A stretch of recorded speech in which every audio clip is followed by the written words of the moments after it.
Quick introduction of our presenters. Obviously, we have Gino here, who some of you webinar attendees might recognize from past webinars. Gino is the Associate Director of our Technical Support and Training Department.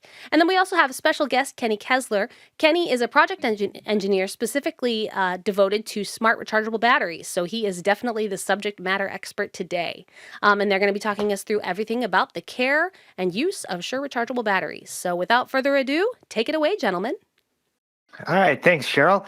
Thanks, everyone, for joining us here today to talk about this topic. It's another timely topic that I think we've been getting lots of questions about. This is given the current situation that we all find ourselves in, particularly with the lack of events and performances and touring and all those other things that happen during normal life, where we would use our wireless microphones and rechargeable batteries. They've been sitting around for a long time, so we get a lot of questions about taking care of those batteries and how to make sure that they are still good to go once we are able to resume regular life. But even beyond that, even during normal times, it's good to know how to take care of your batteries. It's one of those areas, I guess it's kind of, maybe a little bit of voodoo to some people, not quite clear on what the best practices are. And I think if, like many other things, if you scour the internet looking for information, you'll hear lots of things that may or may not be true. So that's why we invited, Kenny here today to kind of give us the straight word on how all this works and how to best take care of your batteries. Because, like I said, we do get lots of questions in the applications engineering team here about them. Some people just even wonder why they should use rechargeable batteries at all. And we'll talk a little bit about that. I think we're kind of go under the assumption that a lot of you folks that are attending today already maybe use rechargeable batteries. But if you are still kind of the person that's been on the fence about it, hopefully we'll give you some good reasons on why you might actually want to, go to that instead of just alkalines over and over again. And then the questions that come up following that are often things like, well, how long will they last? How many years or how many uses, or those types of questions people are concerned about? Because, you are spending more money, right, for a rechargeable battery than you are for standard batteries. So you want to know what kind of life you're going to get out of it. And what about runtime too? If you're used to, getting 8 to 10 hours or whatever out of your alkaline batteries, is it going to be just as good with the lithium ions, or worse or better, or what is that? And also, what about other rechargeable batteries? We're going to be talking specifically here today about the Shure rechargeable battery solutions that we have that are sort of proprietary, designed to go with our products specifically. But you could always, jump online and buy rechargeable batteries from somewhere else. And why wouldn't that be, just as good? And then, of course, the meat of the matter, why we're really here today, is how do we take care of these things to make sure that we get the best and longest life out of them? So to that point, here's our agenda. Again, briefly, a little spiel on why we like to use Shure rechargeable batteries specifically, and then we'll get really into the technology behind rechargeable batteries. Mostly spent on lithium ion, because that is the technology that we are utilizing in ours, and we'll kind of see a little bit why that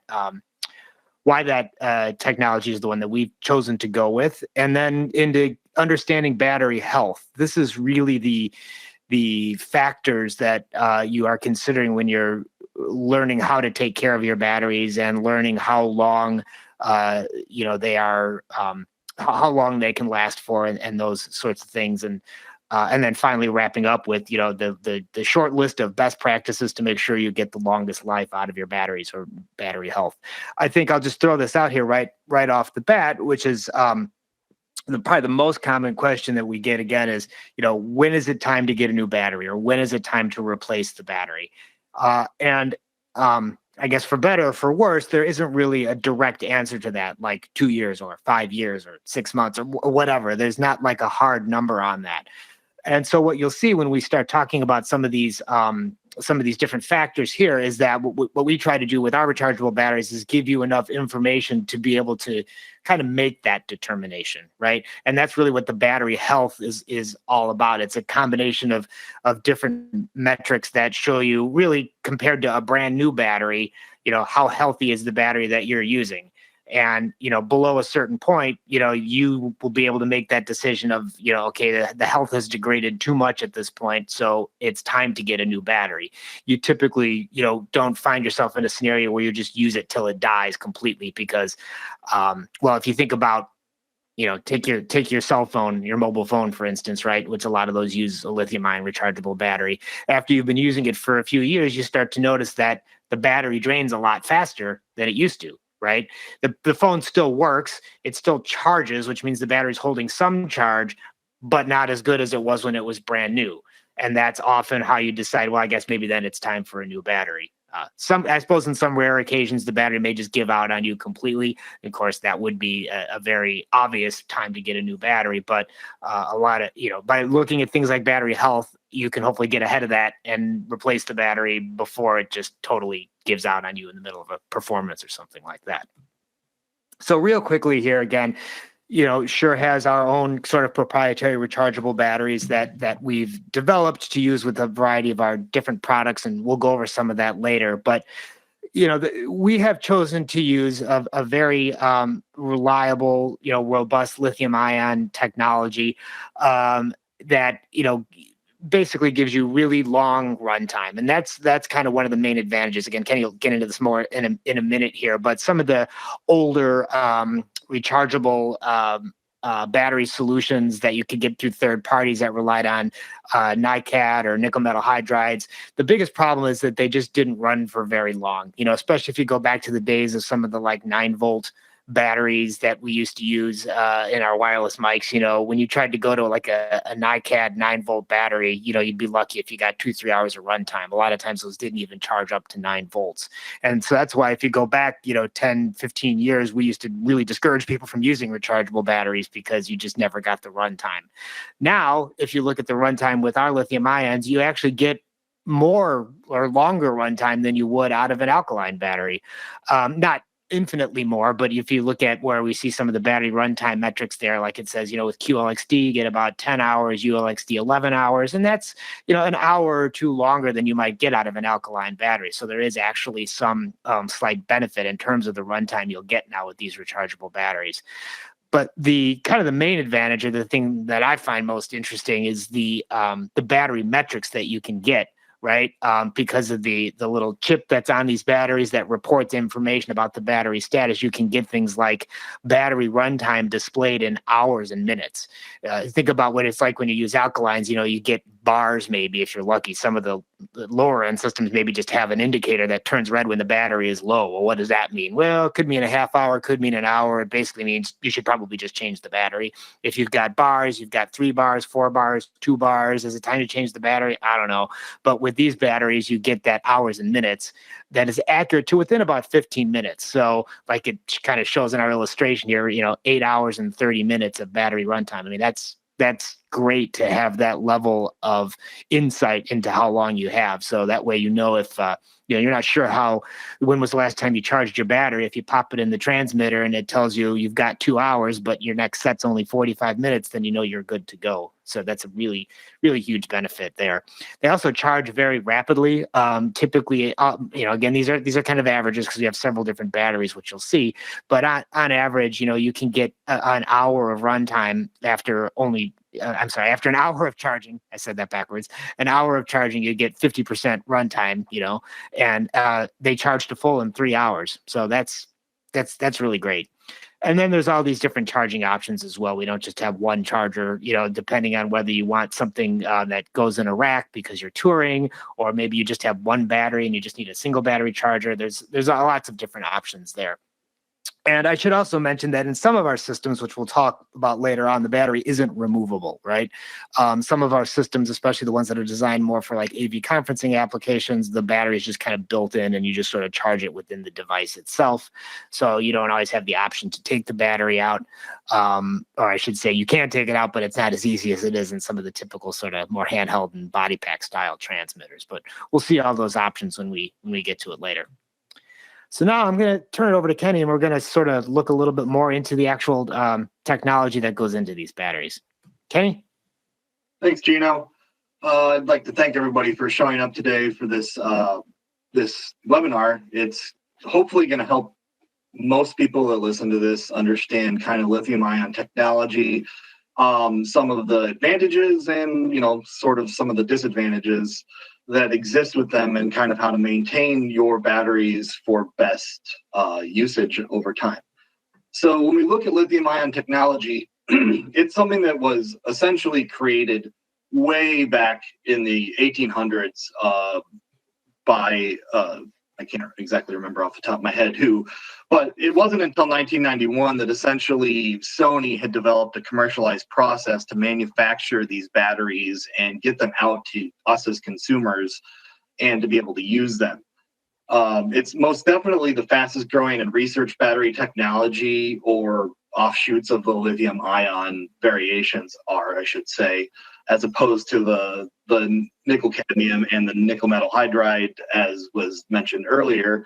And it's widely accepted and used across many different categories of consumer electronics, automotive, healthcare, you name it. And pretty much everything's using lithium ion now as the main driving force for their power needs. So we thought that, there's still some confusion maybe out there that exists with people and why lithium ion versus nickel cadmium, nickel metal hydride. So this is a table of data that was taken from a website called batteryuniversity.com. And it just kind of gives you some specifications to kind of list and show you kind of differences between these different types of technologies. You can see that, from an operational temperature standpoint, they all operate in what we would consider a normal temperature range for a human being to operate in. So there's really no advantage or disadvantage there. One interesting thing is cell voltage, and we're not going to get into those specifics of what voltage is and all electrical engineering topics or anything, but you can see that the voltage of a lithium ion battery, is about 3 times larger than a nickel cadmium or nickel metal hydride. And what that kind of essentially means is, so I should back up for a second, an alkaline battery like a AA battery or a AAA battery, those are roughly these same voltage levels here. So these pair well to replace alkaline batteries in a 1-for-1 configuration. So if your device were to take 2 AA batteries, right, you can kind of replace it with 2 nickel metal hydride and you get roughly the same voltage out to the device that you want. Whereas with the lithium ion, right, we can take 1 battery cell and you get that same voltage output. It's roughly you put 2 of them together to get the 3.6. So you can kind of reduce the size that you need and is required, or the number of cells you need in the device that you're going to be operating. So one good thing about these older nickel batteries, right, is that they are fast and simple to charge. They're easy to transport. There's not a lot of, regulations around them or handling them. But the big downside to these technologies and why lithium kind of proliferated forward is that, the winner here is the energy density of these is much greater. As you can see in the first row here, right, we've got almost a 2-fold increase versus nickel cadmium. Nickel metal hydride, depending on your configuration, can get towards this lithium ion number. And with the advances that are occurring, in this day and age, that number for lithium ion is definitely not limited to this 110 to 160. It's ever increasing as we find new ways to basically develop the battery electrochemically differently to increase that size, essentially. But the other thing I wanted to hint on here is that there's the downside to nickel metal hydride and nickel cadmium, and this is a memory effect that a lot of people have heard of, but you may not quite understand. And what that essentially is a crystalline buildup inside of your battery that effectively reduces the capacity of that battery if you don't fully discharge it after several months of time of waiting. You just leave it on the charger, and then 6 months later you go to use it and it doesn't work as well. And understanding those effects are hard to track in an instantaneous fashion where you just pull it off the charger and you use it. There's there's not easy ways to determine, hey, this is incurred memory effect and now it's reduced by 20% or something, so that, as Gina was pointing out, your runtime number with a lithium ion and the silicon technology that's used in the PCBA or the fuel gauge can determine and tell you what that runtime is right out of the charger. These are more difficult to kind of determine because of this memory effect. And then one downside to lithium ion is that they do require an electrical protection circuit. So along with that fuel gauge that does the tracking and all of this monitoring of the battery and where its current state is, it requires protection to protect you, the user, against anything from going wrong, because the lithium ion cells are just, there's a lot more energy there. And thus they're also regulated by transportation. So you can't just charge it to whatever and kind of ship it out the door. And that, just to ask a question to follow on to that, like electrical protection, just so we're clear, I mean, it doesn't necessarily, we wouldn't want people to come away thinking that like there's some sort of inherent risk, I guess, involved with the lithium ion batteries, but it's just that it requires this protection in there. And that might turn into ultimately higher cost in the battery, right? Because I think these typically, lithium ion, would you say, typically are more expensive than the other types of technologies due to this? Yes. Over time, that's obviously dropping because more and more commercialization equals prices being driven down. But yeah, the electrical protection is it's to protect the cell inside the pack from external electrical events that could cause an issue. That it's not protecting the actual internal cell itself from something inside the cell from occurring that we're trying to prevent from happening. It's more just so that when you throw this into your pocket and you have like change or something, you don't create a short circuit or something like that. It protects the battery from those accidental external events from causing a problem. Got it. Put it in your pocket and it touches a quarter and prevents it from shorting out or whatever. Good. Cool. Okay, so it looks like we'll move on to the different battery health metrics here now, which is an attempt to help answer the question, how long do the batteries last?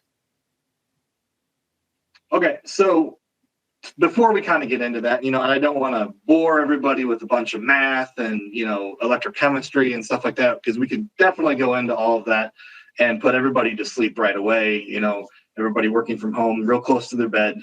But we do need to kind of go over some, a definition list here of things, so that when I make a statement to some sort of thing, you understand kind of what I'm talking about. So the first thing we want to learn or understand is the word charge.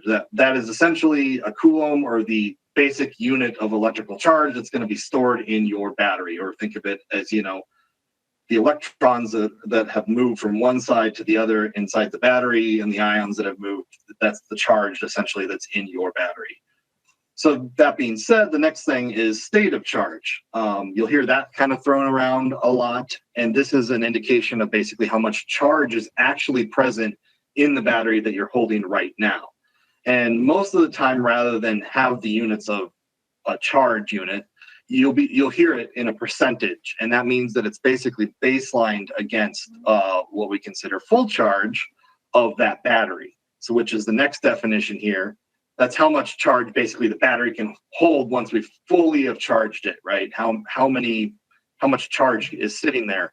So a full battery essentially is 100%, because it's baselined against, or when your state of charge is 100% when it's baselined against that full charge. And this is typically, going to be calculated early in the life, after it's been built and charge and discharge a couple times. You kind of say, this is what the full charge of this cell is, or what cells that are manufactured this way will be. Now we're going to kind of shift a little bit once we kind of know those basic terms and talk about kind of the two metrics that we talk about when we are talking about, can you go back one, please? Oh, sorry. Yeah. So remaining capacity and recovery capacity. Remaining capacity is going to be essentially how much of that charge, it's like state of charge, and it's still a number in a percentage, but it's how much charge is left in your battery after some given period of time. So you charge it to full, and I take it off the charger and I put it in my drawer for 6 months, and I come back. nothing is free. So it's not like you can make a battery that will always have 100% of charge in 6 months when you pull it back out of that thing. The remaining charge is, the battery is essentially, slowly losing amounts of charge over time in large time scales. So when you come back, it's the remaining capacity that if you discharge the battery back out, baselined against full charge, what would you actually get? So if I throw this battery in my drawer at 100% state of charge, and then 6 months later I come back and I try to use it in my device, I might be at 95% or 96% or something like that, a lower number than 100 essentially. That's an effect that you really can't escape, but it is something that's recoverable. So if I put that back on my charger, remaining capacity is totally, replaceable. I can recharge it back to 100%. Recovery capacity, on the other end, is kind of the same thing, but it's essentially how much or how big your battery is in terms of how much it can hold given that storage period as well. So it's a little bit confusing to think, and we'll get into something in the next few slides that kind of goes over this, to hopefully gives you an analogy to explain this. But batteries actually, the amount that they can hold actually shrinks over time. And that's kind of what we're talking about when we talk about aging or health. So before we go on to the recovery capacity and remaining capacity explanation or analogy, we'll kind of talk about this here. So when we say battery capacity using the things that we learned in the last slide here, on the right, you can see, a fully charged battery here and the units that you would use to dictate to somebody how big that battery is. So you may hear a number thrown around, 2,000 milliamp hours or 2 amp hours or something like that. And amp hour is the units that we basically use to describe how much charge that battery will hold. And as you can see, it's a little strange. It's kind of like a kilowatt hour is a strange unit that you talk about when you get power from the electric company into your house, because you have time that's in the numerator and you got time that's in the denominator. So technically you can always do the math and work it back out and end up with just charge or coulombs to the right. So what I like to do is that, I have to use a water glass analogy to that same thing. If you're going to measure the volume or amount that a water glass would hold, you're going to do length with height to get a volume measurement similar to a battery, right? That's how much water it holds or how much charge the battery holds. So for the next few slides, we're going to use the example of a water glass to kind of think about a battery. You don't have to necessarily use a water glass. If you're easier thinking about it as a fuel tank or something in your car, that works as well too. Just really any vessel that is on a scale that you normally use every day, that you understand that, if I put this much in, this is how much I get out, things like that. So remaining capacity, remember, remaining capacity is the amount of charge that we basically have after we waited a certain number of typically months or years later, because it doesn't lose at an extremely high rate. But when we think of that, this action, while not exactly the same, it's not, don't confuse this with, being the same type of process by any means. This is only to get you to understand how or what is kind of occurring. If you take a full water glass and you fill it to the absolute top, it's full at that point. It's 100% state of charge, or 100% state of water, should I say. We put that on the table and everybody understands, typically, you've done this before, you leave a glass of water. If you leave it there for a long enough amount of time, the water at the glass is not full anymore. It's because of evaporation. Water has basically seeped into the air and left the glass at that point. So you can see on the right here, the water line is dropped, and that's basically what's happened. Essentially, this is the same thing that's sort of happening inside of your battery. It's not an evaporation process by any means, but the capacity that's stored in the vessel or the battery has dropped over time.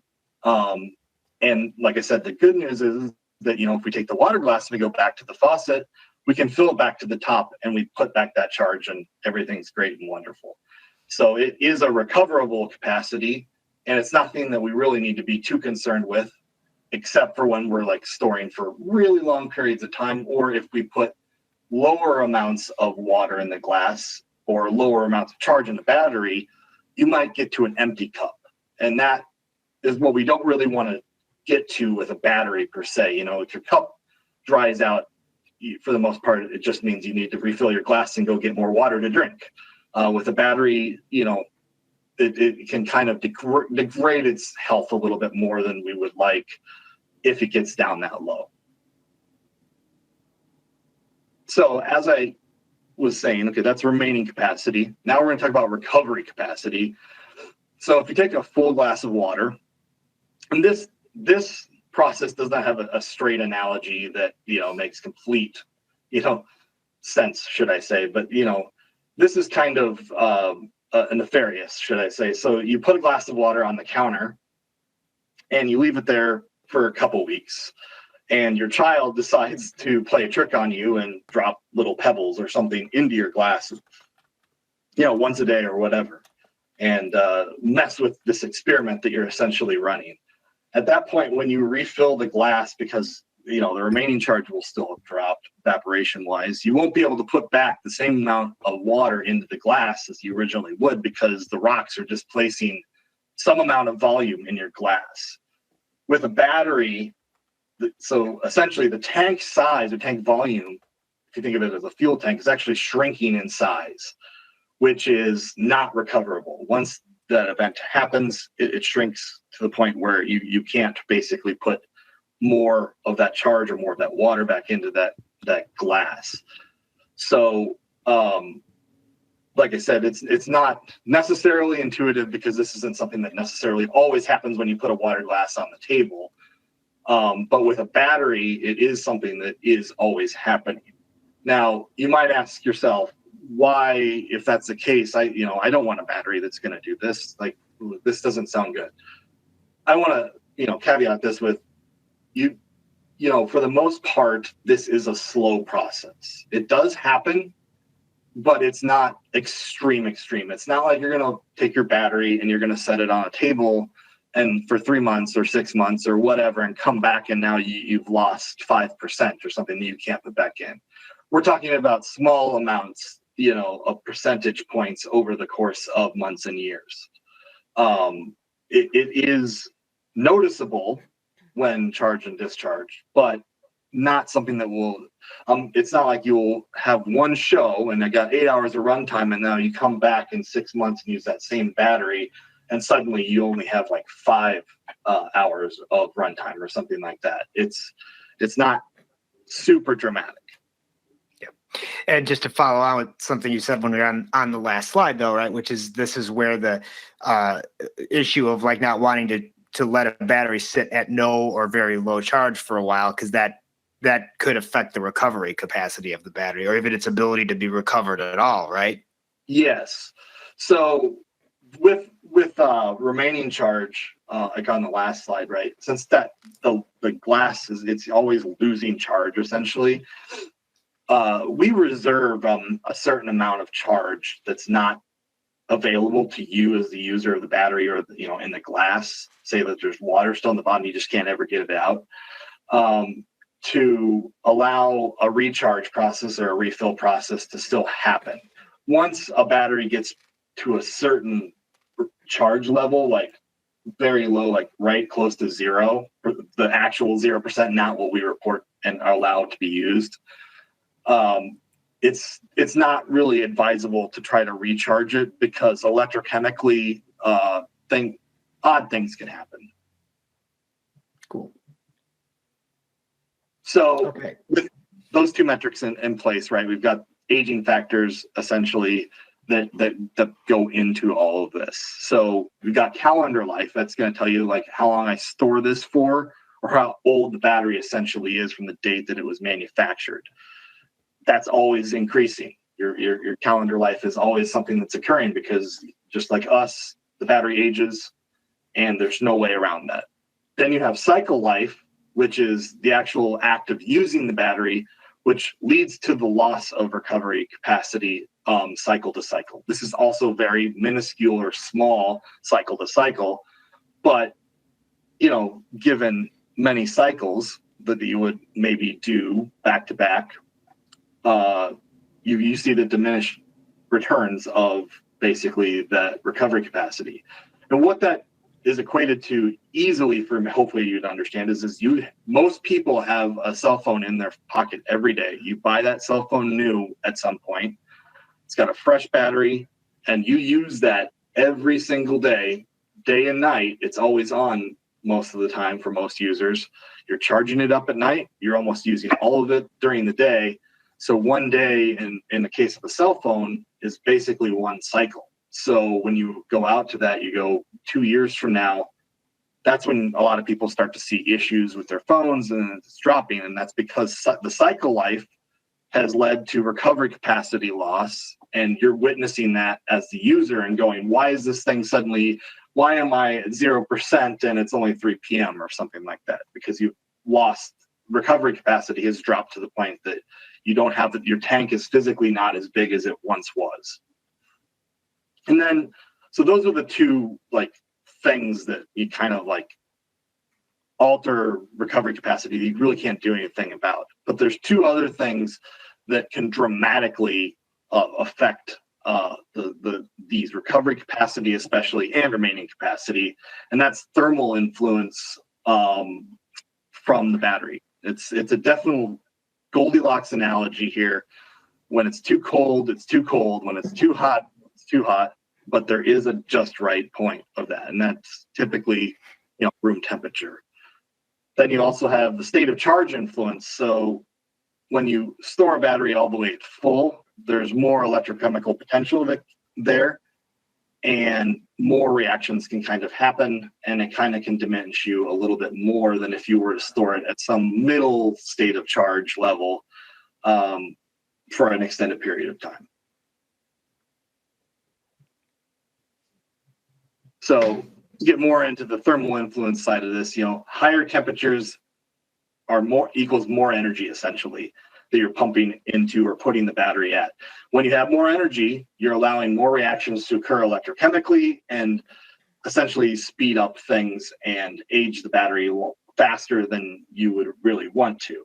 So the two kind of things that you want to think about when you're using your batteries is that, try to keep them as close to room temperature as possible. That's 20 to 22 C or 68 to 72. That's wrong. That should be F. I'm sorry. In the slide there. I missed that too. So, So, and kind of the general rule is if the temp is uncomfortable for you as a person, it's not going to age well in that same temperature. Okay. So, you go out on a hot, sunny day. I don't feel great being out here in the sun and whatnot. Eventually you got to drink something to cool off because you can't stay in that temperature for very long. It's uncomfortable. The caveat to that is the batteries do slightly, age a little bit better as they get colder, but there is a point where that becomes not true. So you don't really want to be anything below freezing by any means.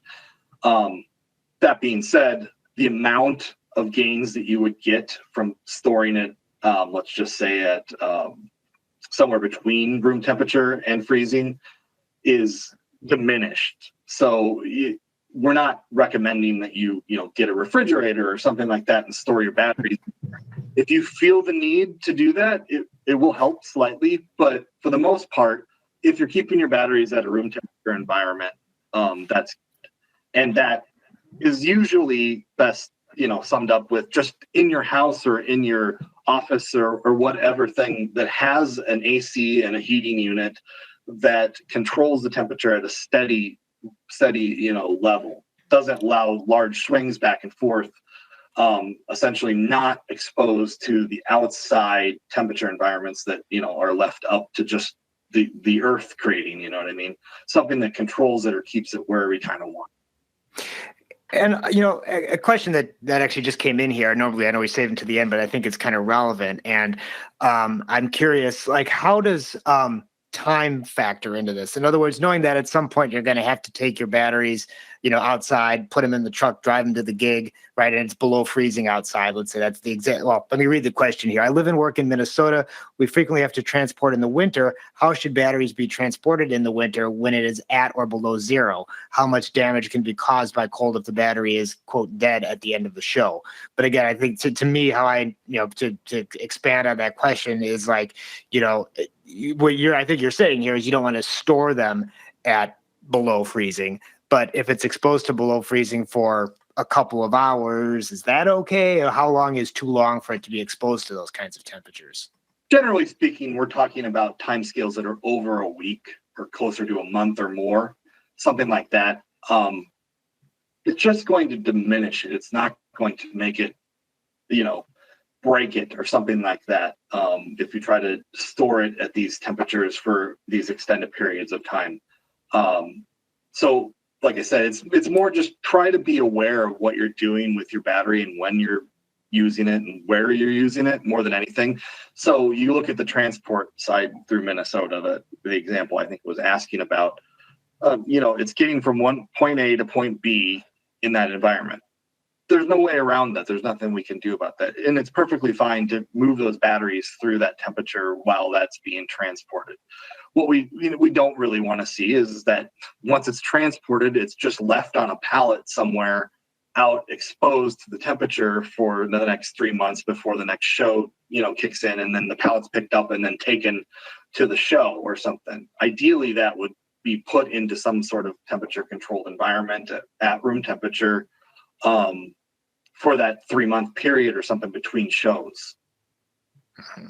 Yeah, and that makes sense, right? So again, if you use a public storage facility to keep all your gear in and it's not temperature controlled, you probably don't want to leave your batteries through the winter if you live in Minnesota in that storage facility. Pay the extra few bucks to go to the temperature controlled one, right?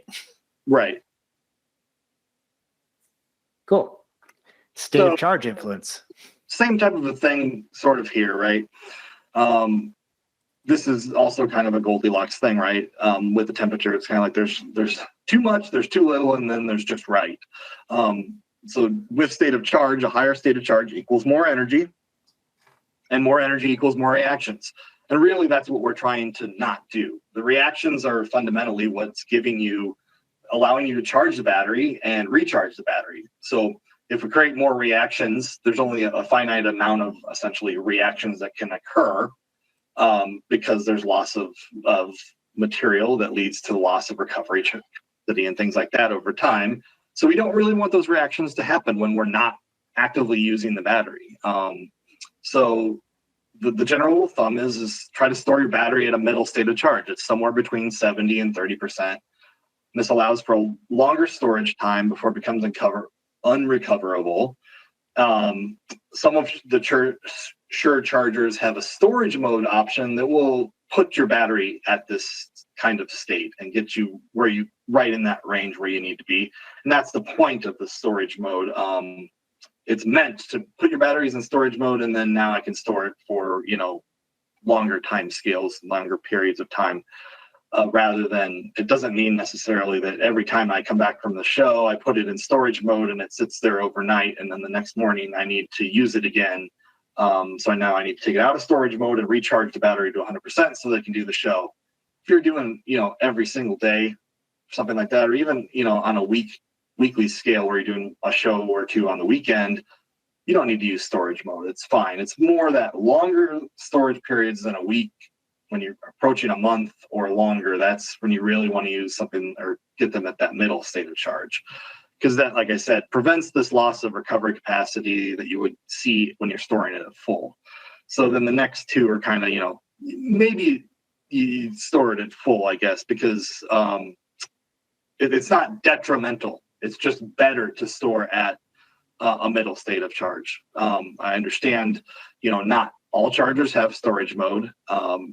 I'm not saying that you as a an owner of all this gear that you may be renting out, a rental house or something like that, where you have 200 or so batteries and you don't have storage mode, that you need to charge these up for some finite amount of time and pull them off the charger so that you know they're in some middle charge condition. I would prefer, because it's just easier to maintain, that you just charge them to full and then put them in a temperature controlled storage, because the charger is going to tell you that it's full and you know it's full then. Because if you don't have any feedback to let you know that it's at a middle charge, you may not really know without more deeper inspection of that battery, which leads into the last one, which is you don't store them at that low state of charge. Like, don't use this thing to the end of the show and then put it in the drawer for a week or more. By all means, if you discharge your battery during your show and you're done, it's perfectly acceptable for a day or two before you need to put it back on the charge and recharge it. There's, like I said, some amount of room at the bottom that allows for the remaining capacity loss that you would incur, to allow you to still recharge the battery and get up and going. And I think that actually helps with the second part of the question from the previous asker that I was going to, which is about transporting it after the gig, right? If the battery's dead at the end of the gig, you can bring it back to the warehouse. You could probably even come back the next day and throw it on the charger. You don't have to, charge it before you pack the truck, or charge it, as soon as you get back to the warehouse. There's some grace period in there that you can deal with.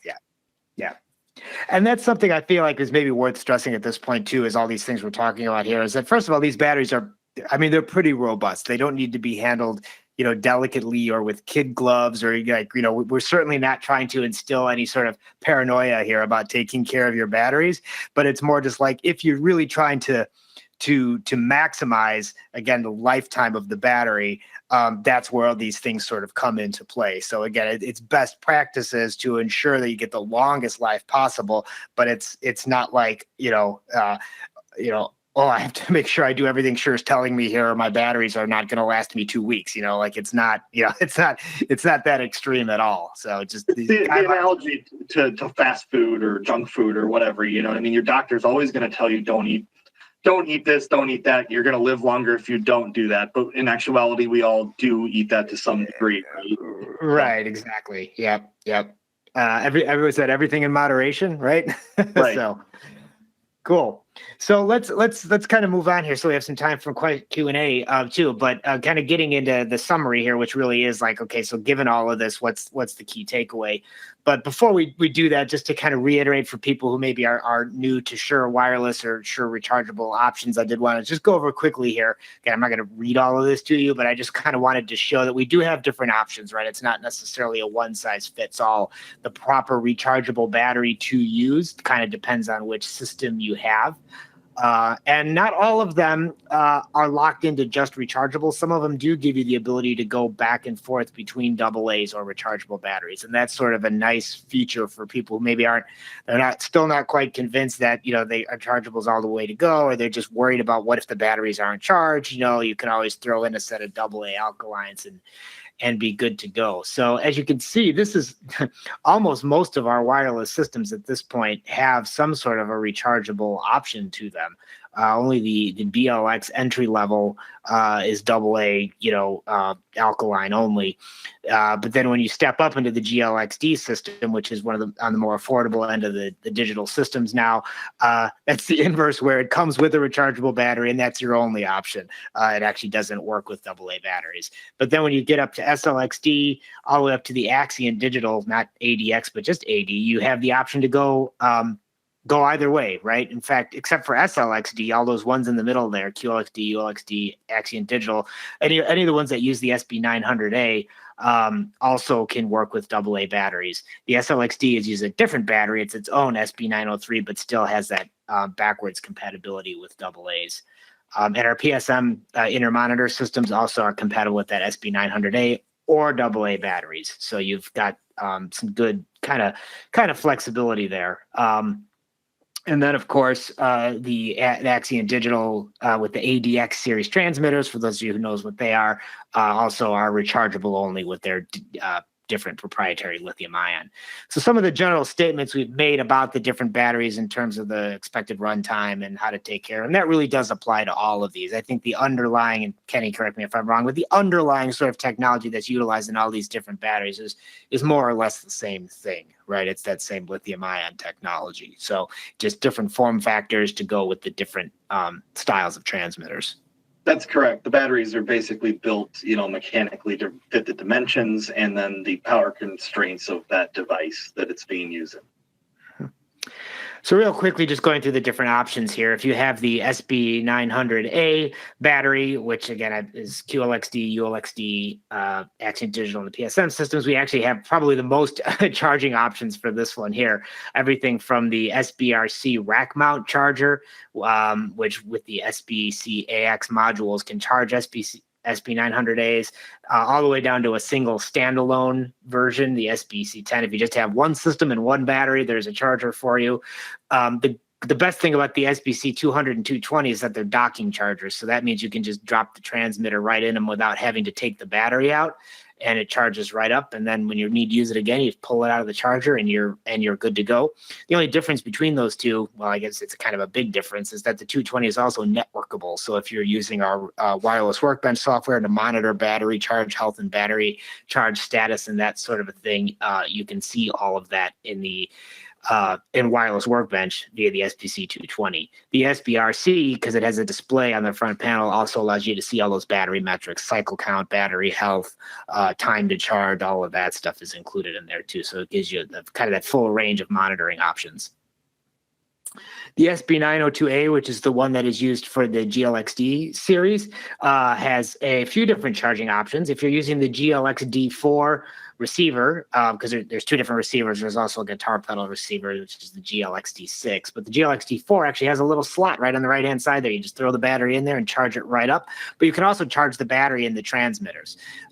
Both the body pack and handhelds in the GLXD series have a USB jack on them. Micro B that is used for charging, really pretty much with any sort of wall wart USB power supply will charge it up, including the one that we offer here, the SBC10 Micro B is one option for that. So again, you can charge it in the GLXD4 receiver or in the transmitter. This is the XLXD battery, the SB903. It's our newest battery. Again, we've also got slot in or drop in recharging there with the SBC203 or the single battery charger. And as I mentioned earlier, Axion Digital with the ADX series transmitters, those are all rechargeable only as well. And you can see the SB910, SB910X, SB920, those are the different battery options there for handhelds, body packs, or the micro pack. And again, also depending on the modules you get, can be used with the SBRC rack mount charger or any of the standalone or drop-in options shown below. Oh, and of course, even getting into some of our conferencing systems, the MXCW conferencing wireless system, also rechargeable batteries.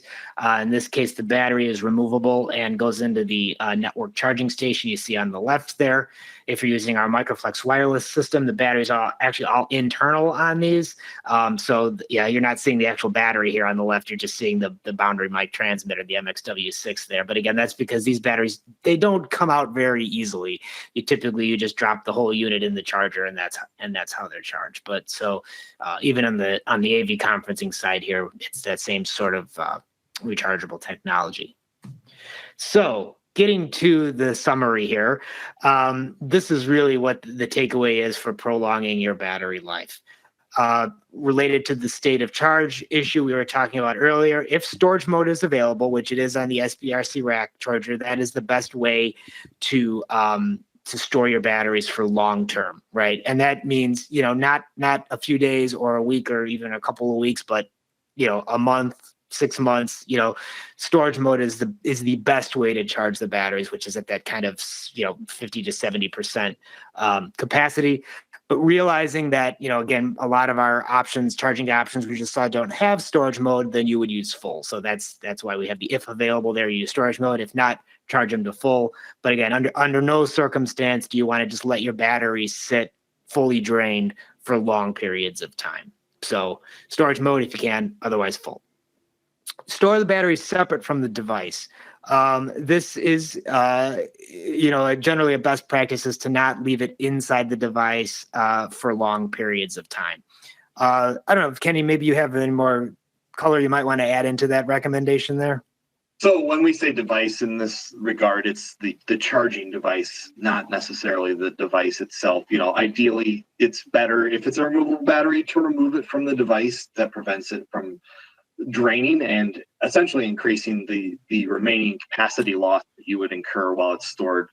But ideally, we don't want to leave batteries on chargers for weeks to up to months or longer.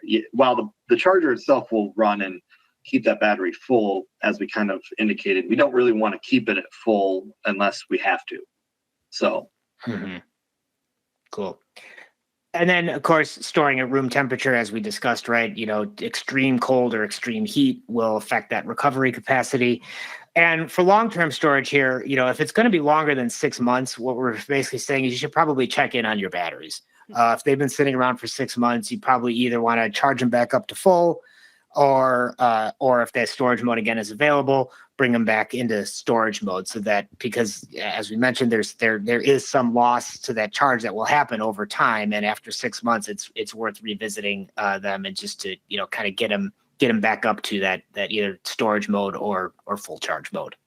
And that's not a hard that's rule really by any means. That's more just good practice, just to make sure that you didn't accidentally store something at a low enough state of charge that it becomes unrecoverable or something like that. By all means, the battery, when charged to full, can last much longer than 6 months before needing to be recharged. It's just a general good practice to ensure that they stay at a good state of charge. Yep. So that's, again, it's really not much when you really get down to it, despite all the we wanted to give you a look sort of under the hood on how some of this stuff works. But this really is the things that, you should be doing. We've actually put this in our, these recommendations in our FAQ database as well. So if you don't remember what we said here, you can always go search the FAQ for, storing your batteries or battery care or something like that. And you can find the FAQ there. But I realize we are kind of running longer than I wanted to, so hopefully we'll still have time for some questions. I'm going to bounce it back to Cheryl. Great. Thank you, gentlemen. Lots of great information there. We have a lot of questions, so we'll get through as many of them as we can. I know that you discussed not leaving the batteries in the devices themselves, but we have a lot of questions about leaving the batteries on the chargers. Is it okay to store the battery in the charger, or is that against best practice? Yeah, so as I kind of hinted at, I think in the last thing, is that short term, right? I'm going to do a show this weekend and I've got another one next weekend. By all means, leave it in the charger and it will ensure that it's 100% when you pull it off the charger and go to use it that show in a week. It's the longer scale, time periods where it's not ideal to do that, because as the remaining capacity drops, it hits a point that the charger triggers itself to recharge it back to 100%. And doing that is essentially cycling the battery, and you're aging the battery every time that happens. Now that's a longer time scale, and it's not going to happen a lot of times, but it diminishes your battery. So best practice would say, if you don't know when your next show is, or it's longer than basically a week, take them off, and within a week of the show, put them back on the charger. Awesome. Great. Okay, next question. This is a very timely question. What do you think about the lack of cooling in office buildings for the last year and how that's going to affect the batteries? Many companies have shut down their cooling systems during the pandemic. Yeah, it kind of depends on where you're at, right? If you're in an area where extreme heat is a problem, and it's likely to get above, I don't know. I guess I'll let Kenny say what temperature would be bad, but hopefully they haven't shut the cooling systems down to the point where it's turning into 100-degree sauna in the building. But I guess that's possible, right? Yeah, I guess. And by all means, that is a problem that will have not only affected Shure batteries, that will affect every single lithium battery that's existing in that building. So if there were laptops left behind, things like that, this is not a special situation for Shure by any means. So, while not good, I would say that those devices need to be checked on and probably checked on sooner rather than later. Yeah. So basically, check on your batteries. I think everybody's in a situation right now where if you haven't checked on your batteries in the past couple of months and they've been sitting dormant since this started, check your batteries. Yeah. Yes, definitely. Alrighty, let's see. I'm just sifting through these because there's a lot of ones along the same questions about storing on chargers and storage temperatures. Here's an interesting question. I don't know if we have an answer for this. Is there a method to revive an SB900? I have a couple that aren't recognized by the rack unit, but I'm still able to charge them over the SBC TT with the same module.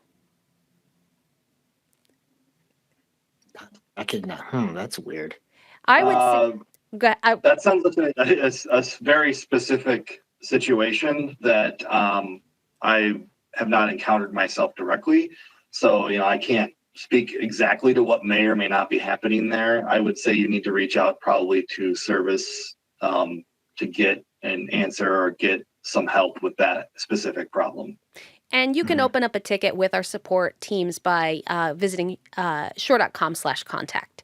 And you can open up support tickets and ask any questions that we might not get to today or any additional questions that pop up in your head. Here's an interesting question. I don't know if you guys touched on this one. Is it best to empty the battery first before recharging it? Or excuse me, emptying the battery first before recharging it fully before using it? So that kind of speaks to the memory effect thing, right? It does. And so there is some misinformation about this as well. While the battery itself, a lithium ion battery that is, does not require that to prevent any sort of memory effect or any actual event that, diminishes it essentially. The fuel gauge that's monitoring the battery does a really good job of monitoring while it's in use. So if your battery is sitting for months and hasn't been used, recovery capacity has diminished, but the fuel gauge probably does not know that because there's no easy way to track that over time. So a full discharge and recharge, what that will do is essentially let the fuel gauge see what's happening and get a better picture of kind of what's going on with that battery. I don't expect, 3 months, 6 months, there to be much difference. But with the pandemic, if you went into this and you haven't used these for closer to a year or more, a discharge and then a recharge will help the fuel gauge have a better ability to give you that runtime number when you take it off the charger at full, because it just requires the amount of time for it to see or sense. Just like us, if we look at it, we have to actually test it to see that it's actually diminished. All right. Unfortunately, we are out of time and we have a lot more questions that we haven't gotten to. So many apologies if we didn't get your question answered. Please visit shure.com/contact and you could submit that to our support team and they can answer any questions you have. I'm just going to answer one last question that came in from a couple of people that joined late about whether this will be available afterwards for on-demand viewing, and it will. We record all of our webinars. We will send you a link when it is available in through the GoToWebinar channels. You can also go to shure.com/webinars when it's ready, which, like I said, should be about a week. So we want to thank you so much for joining us. Thanks to Gino and Kenny for all the great information. We hope you learned a little bit something today, and go check on your batteries, everybody. Have a good one. Take care, everyone.